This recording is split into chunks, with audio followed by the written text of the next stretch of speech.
Hola, el día de hoy les tengo un soft spoken, una lectura, pero antes de eso les comento que el día de ayer hice un en vivo por aquí por YouTube y a las personas que se quedaron conmigo hasta el final les dije que me mandaran un mensaje, ya sea por Instagram, que es Trilly Whispers, o en un comentario en mi video anterior que dijera plumón, y a esas personas les voy a mandar un saludo ahorita. Kevin Noriega de la O, un saludo. Jorge Morales, Clarisa Pech 123, Ernex Titen 05 o Titenos, no sé bien porque no sé qué escribí. Árabe Infierno 999, Landon-Yarkin o Harkin y Drums Kenny, que me había pedido los saludos. Saludos a todos ustedes. Gracias por haberse quedado conmigo hasta, todo el rato. Bueno, les voy a leer unos cuentos de esta de este libro de cuentos. Se llama La nariz roja de Stalin. Este libro es de Immanuel Canellada. Yo tuve la fortuna de tomar un taller con él en febrero, creo, marzo, no me acuerdo, o quizá en abril, y me autografió el libro.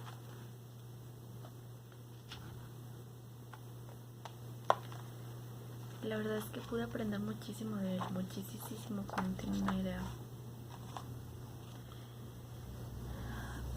Voy a comenzar a leer Santa Rita. Este cuento yo tampoco lo he leído. Dice: estoy a punto de llegar al Pico del Loro. En cuanto cruce el túnel, entraré al Antiguo, el barrio en que nací. Me recibe la playa de Ondarreta con su vocación de remanso, con la luz mortecina del otoño y las carpas y sombrillas en silencio, aguardando el barullo de julio y agosto, los cuerpos semidesnudos, las toallas, los termos, los flotadores, las pelotas. De niño, todas las tardes de verano mi padre llegaba del trabajo en su coche de clase media franquista. Lo cargábamos inverosímiles objetos que mi madre acomodaba en bolsas, rafias y mochilas, y recorríamos el par de kilómetros que separaba la casa de la playa. Nos instalábamos bajo un toldo con la tortilla de patata, la ensalada, el pollo frito, el pan y el vino. Mi padre comía al sol, obsesionado con sus rayos. Mi madre se congestionaba a la sombra, odiando en secreto tanta arena y salitre.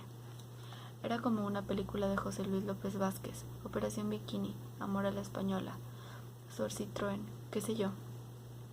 Esos film donde los españolitos, morenos, bajos, calvos y falangistas babeaban con las suecas que llegaban a veranear en las playas de España, mientras sus mujeres de mantilla y negro seguían los preceptos de recato que doña Pilar Primo de Rivera indicaba en la mujer ideal.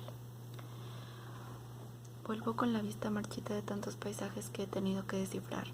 Vuelvo para enfrentar un paisaje saturado, no de claves urgentes, sino de memoria. Y ahora que camino por las calles del Antiguo, el deseo de reconocer los viejos camaradas en los escasos paseantes que capean el viento del Cantábrico ha dejado de ser un juego. El viento sacude las ramas de los tamarindos, esos árboles con aspecto de ancianos. La gente encorva el cuerpo para... ya me perdí. Para sortear las ráfagas que entran por la calle principal, tan estrecha que es un milagro de calle. Cruzo frente a la iglesia de San Sebastián. A la iglesia del altar hay una escultura del santo martirizado por las flechas de los soldados del emperador Maximiliano. Todo un caso de terquedad cristiana. Lo asaetan, lo dan por muerto, sana de las heridas, y en lugar de largarse de Roma o esconderse en una catacumba, decide presentarse ante el emperador para reprocharle su conducta. Pero ¿quién le dijo a este buen hombre que por cojones todo el mundo debía abrazar la nueva fe? El caso es que lo manda a azotar, y esta vez no hay milagro, se muere a fuertazos. De niño me aterraba la escultura del mártir. Es un santo aniñado, algo metrosexual, muy renacimiento, pero que exhiba las saetas de esa forma me parece impúdico. En esa iglesia hice mi primera comunión. En los 60 todos los niños de España hacíamos la primera comunión, sin excepción.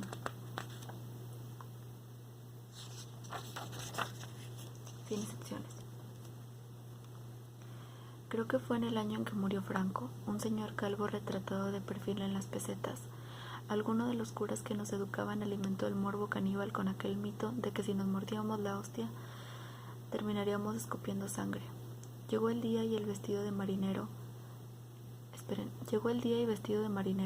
no sé por qué nos disfrazaban de aquella forma, me encaminé al altar, recibí el pan, regresé al reclinatorio y a orar para ganarme el cielo. Pero qué iba a andar rezando si mi única preocupación era ingerir la hostia sin hincarle el diente. Allí estaba, de rodillas, con las manos entrelazadas y aquella masa insípida adherida a mi paladar. Con la lengua trataba de despegarla. Lograba desplazarla apenas un par de milímetros hacia los incisivos y me entraba el temor de rozarla con los dientes. Me imaginaba entonces la sangre saliendo de mi boca a borbotones.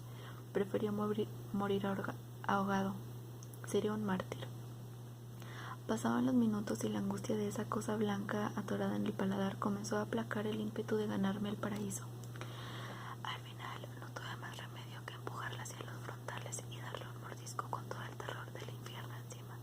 Supe que los curas mentían. Después descubrí que no solo mienten, sino que son una entelequia.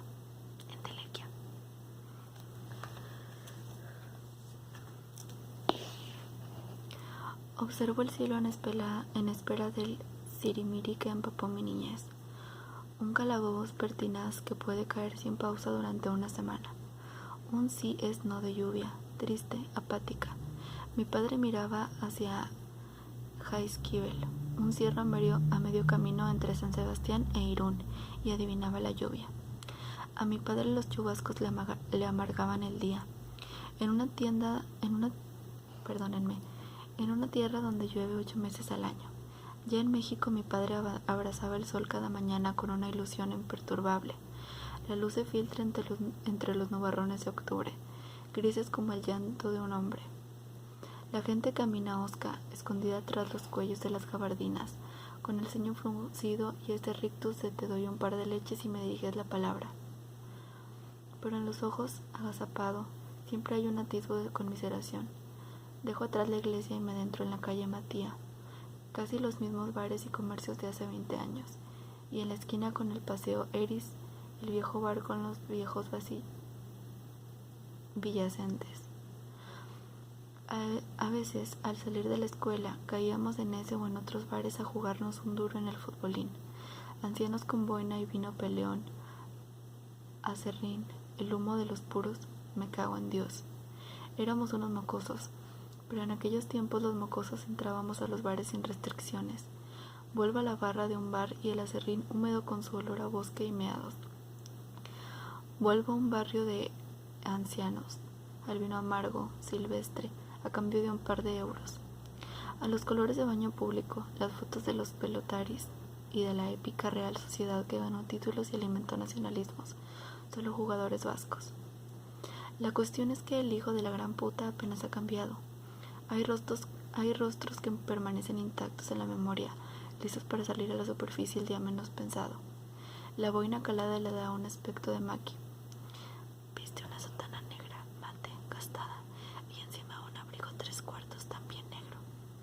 Los faldones sobresalen del chambergo y se ensanchan un poco, lo suficiente para asemejar una viuda decimonónica.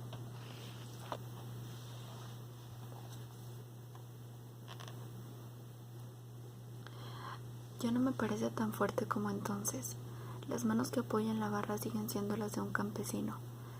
Safias, anchas de dedos cortos y porcinos, callosas. Andaba cazando caras del pasado y me doy de bruces con la de esta bestia. Uso los mismos lentes de montura de entonces y el perfil, ahora caigo, tiene un aire del de San José María Escrivá de Balaguer. Baturro, obstinado, algo sádico, fanático.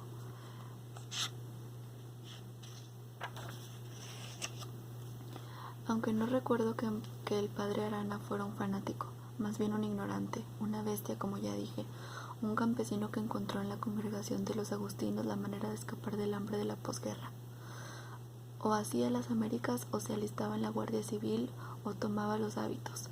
Imagino que esta mala conciencia que tengo casi enfrente eligió la fe porque no tenía los cojones de largarse al nuevo continente o ponerse el uniforme de la Benemérita para joderse a gitanos y rojos. Volver y encontrarse con el padre Arana, el cura que raspea cuando le da el primer sorbo al café. Es una flema voluminosa. Creo que ya sé por dónde va esto. La escupe a un lado. Cae sobre un pequeño montón de serrín. La gente cambia poco. Este tipo con cara de cateto era un verdadero puerco. Enseñaba español. La verdad es que no enseñan nada a estos agustinos malparidos. Se paraban frente al grupo y nos ponían a leer por turnos la lección del día. En total silencio. Solo la voz del lector, monótona, tartamuda, quebradiza, equivocadamente pausada, sobrevalorada por encima de nuestras cabezas con piojos más de una vez, rapadas al traste, llenas de la colección más extensa de prejuicios y falsos preceptos. El padre Arana, el hijo puta de la Arana, como también le decíamos, tenía ese ritual repugnante al iniciar la clase. Extraía un pañuelo del bolsillo del pantalón, lo extendía sobre las dos palmas, carraspeaba, escupía un gargajo entre verde y amarillo sobre el pañuelo y lo analizaba. Otras veces, con ese mismo pañuelo envuelto en el dedo meñique, se hurgaba los oídos con una fuerza masturbatoria. También analizaba la cerilla que conseguía arrancarse. Tenía esa costumbre el padre Arana, la de estudiar sus secreciones. Vuelvo la mirada en un pañuelo y me hurgo las entrañas. Pago precipitadamente el tinto y salgo tras los pasos del viejo cura. Vuelvo para subir otra vez el paseo Eris. Arriba, al final de unas escaleras de piedra y moho, se encuentra el colegio donde estudié.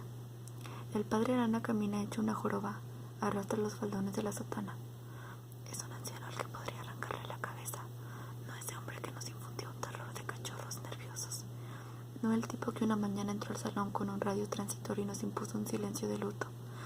El locutor informaba sobre la muerte del generalísimo, un muñeco de trapo encaramado a un balcón de piedra antigua que agitaba un solo brazo. El derecho, creo. Al padre Arana se le notaba compungido. Arrimaba sus rictus de dolor al aparato para no perder detalle del anuncio oficial de la muerte del caudillo. Y los 30 y tantos mocosos observábamos la escena con la única certeza de que teníamos que mantener la boca más cerrada que de costumbre. Las cachetadas del padre Arana podían voltearte la cara. ¿Por qué eran sádicos estos curas de aldea, brutos? El empeño con que nos azotaban a la menor provocación olía a estiércol, a sudor y semen de confesionario, a estupidez cerril.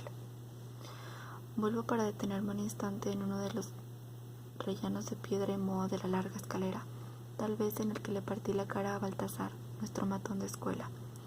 Un compañero lo sujetó por la espalda y yo pateé su boca con unas botas gatiuscas. Pero no recuerdo este pequeño tirano del recreo por mi triunfo vil, montonero, sino por la forma con la que el cura se enseñaba con él. Una hazaña que diferenciaba clases, credos y apellidos. Con 11 años es difícil entender aquello de la suerte compartida. Todos éramos cómplices involuntarios de ese verdugo baturro y de los otros curas, el tapón, el botija, tan enanos, obesos.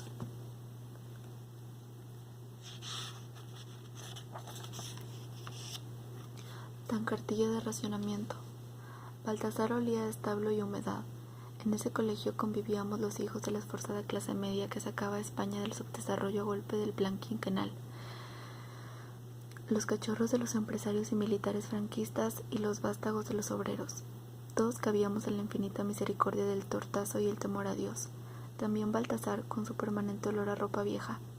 Como todo matón perfecto, era gordo y alto.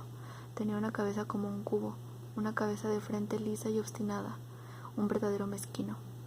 Pero a pesar de su mezquinidad, aquel día me apeía día de su suerte.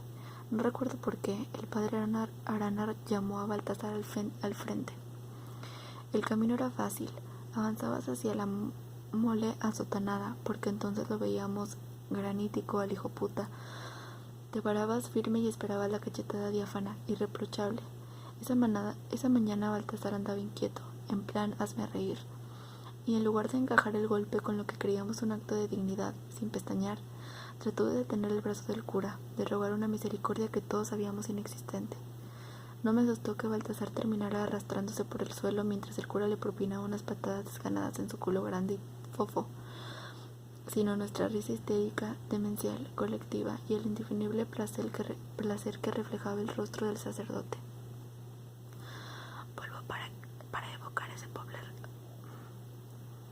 Vuelvo para evocar a ese pobre diablo que éramos todos. Un día el padre Arana entró al salón con un pedazo de cable de medio metro de largo, grueso y flexible como un junco. Había decidido cambiar las cachetadas por el flagelo. Nos llamaba a su mesa, nos obligaba a apoyar las palmas de las manos en el borde y a separar las piernas de manera que las nalgas quedaran a merced del improvisado látigo. Soltaba el golpe con una destreza comparable a la de los toletazos de los grises en las protestas contra la dictadura. Era mucho peor que la cachetada, una descarga eléctrica, una picadura de serpiente que abarcaba todos los riñones. Sabia, con la misma sabiduría proverbial de cualquier torturador, que en la zona lumbar el dolor se multiplica. El colegio ha cambiado un poco.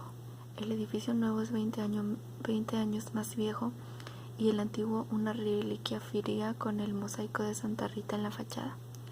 Santa Rita, Rita, Rita, lo que da no se quita. ¿Qué nos quitaron estos angustinos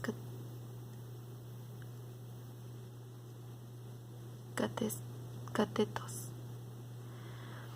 El padre Arana, como un condenado a muerte, atraviesa el patio vacío. Lo rodea un halo maliciento que hace renacer las risas, los insultos, las bromas, los desafíos, la vergüenza, la fragilidad, el rencor de una época en tinieblas. Santa Rita, Rita, Rita, lo que da no se quita. ¿Qué nos quitaron estos curas garrulos? Una vez hice de soldado romano en una representación de la Pasión de Cristo.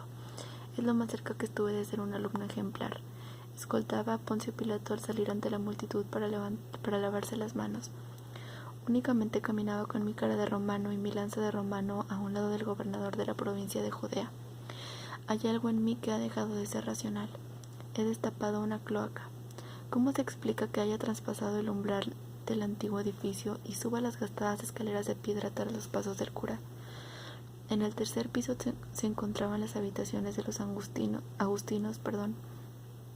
y una pequeña capilla. Una vez al mes nos obligaban a confesarnos. Bajo la mortecina luz de los pasillos grises aguardábamos nuestro turno, mientras inventábamos los pecados. Mentí a mis padres, le pegué a mi hermana, insulté a un compañero. Nunca me masturbé en grupo para ver quién eyaculaba más lejos. Las revistas porno me ponen muy caliente, padre, y me toco todo el tiempo. Y he soñado con asesinarlo, padre, con meterle un cuchillo por la garganta. Cuando entraba a la oscuridad del confesionario y me arrodillaba, jamás dejé de ver el otro lado de la Cuando entraba a la oscuridad del confesionario y me arrodillaba, jamás dejé de ver del otro lado de la rejilla a un sádico hijo de puta. De ahí pasaba al reclinatorio a cumplir con mi penitencia. No lograba memorizar el Padre Nuestro, el Ave María o el Credo, así que murmuraba incoherencias un tiempo prudente y regresaba al aula. Las paredes de los entonces largos pasillos, ahora escuálidos y sucios, siguen siendo grises. El silencio y el polvo se acumulan en los rincones. El padre Arana arrastra los pies, desaparece en el último cuarto, al fondo del corredor. Mi memoria huele el humo de los ducados que el cura fumaba en clase. Mi corazón late como un aullido y resiente esta profanación de los pasillos del colegio, este mancillar el pasado. Sigo caminando a lo largo del corredor. En un minuto alcanzaré la habitación del padre Arana. Tocaré la puerta, abrirá perplejo. Perplejo verá mis ojos y se encontrará con los de un desconocido. El odio de antaño tenía la virtud de la ingenuidad. El de ahora ni siquiera es odio, más bien una necesidad de entender por qué vuelvo para reconocer un pasillo y detenerme ante una vieja puerta de madera. Alzar un puño y tocar con el miedo de que el padre Arana aparezca en el umbral y yo sea de nuevo un niño aterrado que solamente tiene su insolencia para enfrentarlo. o un adulto que no sabe perdonar, que no ha aprendido a olvidar. ¿Cómo no puedo si el país entero lo ha hecho?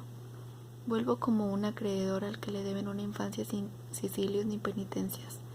¿Será suficiente que se arrodille ante mí y me pida perdón?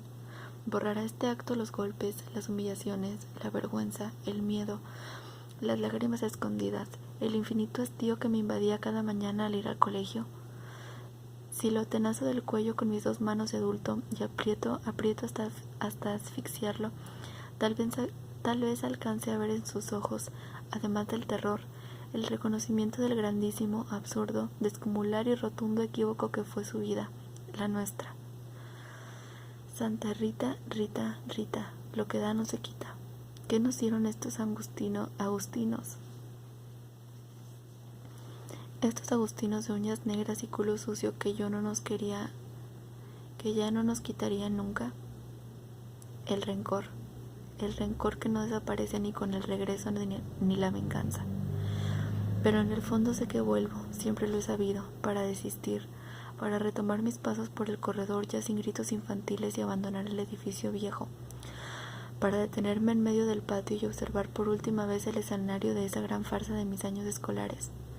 Vuelvo para recordar el día en que fui expulsado definitivamente, y al igual que aquella vez, busco una piedra, apunto a cualquier ventana y la lanzo con todas mis fuerzas. Y como aquella vez, el ruido de los cristales rotos no logra reparar nada.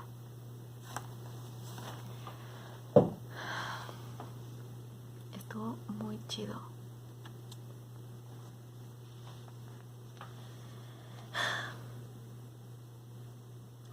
Cuando yo estuve en el... Bueno, un momento para reflexión después de la lectura. Cuando estuve en el taller con él, nos pidió que escribiéramos algo de lo que conociéramos. Nos dijo, por el momento vamos a escribir de lo que conocemos.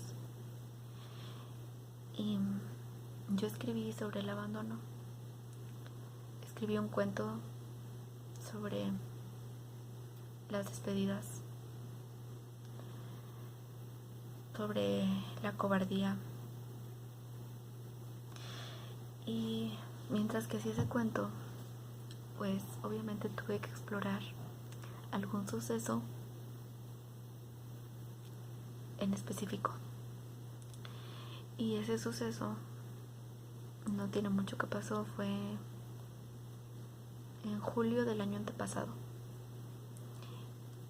Y mientras que leía esto, pude recordar muchísimo eso, esto que exploré en el taller con él. Y creo que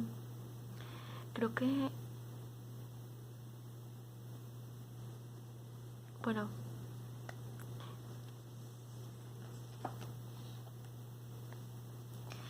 está muy chido esto de... En el fondo sé que vuelvo, siempre lo he sabido, para desistir, para retomar mis pasos por el corredor ya sin gritos infantiles y abandonar el edificio viejo, para detenerme en medio del patio y observar por última vez el escenario de esa gran farsa de mis años escolares. Vuelvo para recordar el día en que fui expulsado definitivamente, y al igual que aquella vez, busco una piedra, apunto a cualquier ventana y la lanzo con todas mis fuerzas. Y como aquella vez, el ruido de los cristales rotos no logra reparar nada. Ay, no sé, me encanta. Algo un poquito personal. Este preciso párrafo me recuerda mucho a ese verano del año antepasado que fui al trabajo de mi papá y entré por esa puerta y justo es como lo describe acá cuando vio al padre, o sea, al sacerdote. Y siempre me preguntan, ¿por qué fuiste? O sea, ¿por qué fuiste? Y cuando digo que quiero volver a ir, me preguntan, ¿por qué? ¿Para qué? ¿Para qué vas? O sea, ya déjalo así. Y creo que es esto.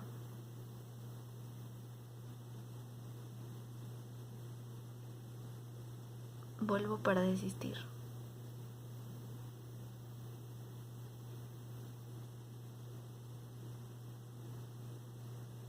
Dios, qué horror.